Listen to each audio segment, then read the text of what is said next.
Hi hello കുട്ടികളെ, നമ്മളിതാ നോക്കുന്നു ശൈലികളിലെ മൂന്നാമത്തെ ക്വസ്റ്റ്യൻ. ഓക്കെ, അപ്പോൾ ക്വസ്റ്റ്യൻ ഇതാണ്: അവസാനിപ്പിക്കുക എന്ന ആശയം വരുന്ന മലയാള ശൈലി ഏതാണ്?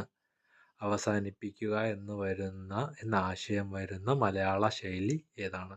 ഓപ്ഷൻസ്: ഭരതവാക്യം പാടുക, തെക്കോട്ട് പോവുക, നെല്ലിപ്പടി കാണുക, ദീപാളി കുളിക്കുക. അപ്പോൾ ഇതിൻ്റെ ആൻസറായിട്ട് വരുന്നത് എന്താണ്? ഭരതവാക്യം പാടുക. അപ്പോൾ എന്തെങ്കിലും ഒരു പണ്ട് കാലത്തുള്ള ഡ്രാമാസൊക്കെ അവസാനിപ്പിക്കുന്നത് ഭരതവാക്യം പാടുകയാണ്. അതാണ് അവസാനിപ്പിക്കുക. നല്ല കാര്യം പറഞ്ഞ് പ്രയറോട് കൂടി നമ്മൾ അവസാനിപ്പിക്കുന്നതിനെയാണ് ഭരതവാക്യം പാടുക എന്ന് പറയുന്നത്. അതാണ് ഇതിൻ്റെ ആൻസറായിട്ട് വരുന്നത്.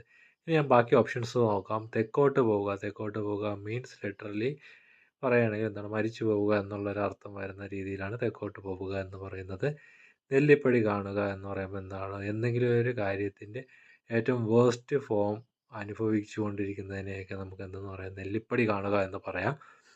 ദീപാളി കുളിക്കുക എന്ന് പറയുമ്പോൾ എന്താണ്? ഫിനാൻഷ്യൽ ക്രൈസിസ്, എന്തെങ്കിലും സാമ്പത്തികമായ ബുദ്ധിമുട്ടുകൾ അനുഭവിച്ച് കഷ്ടപ്പെടുന്ന ആൾക്കാർ, അതിനെയാണ് ദീപാളി കുളിക്കുക എന്ന് പറയുന്നത്. ഇപ്പോൾ എന്താണ്? ഈ കൈവശ അവകാശമൊക്കെ നഷ്ടപ്പെട്ട് എല്ലാം നഷ്ടപ്പെട്ടു പോയ ആൾക്കാർ, ആ ഒരു അർത്ഥം വരുന്നതാണ് ദീപാവലി കുളിക്കുക എന്ന് പറയുന്നത്. Okay, bye bye, thank you. അപ്പോൾ എങ്ങനെ അവസാനിപ്പിക്കാം?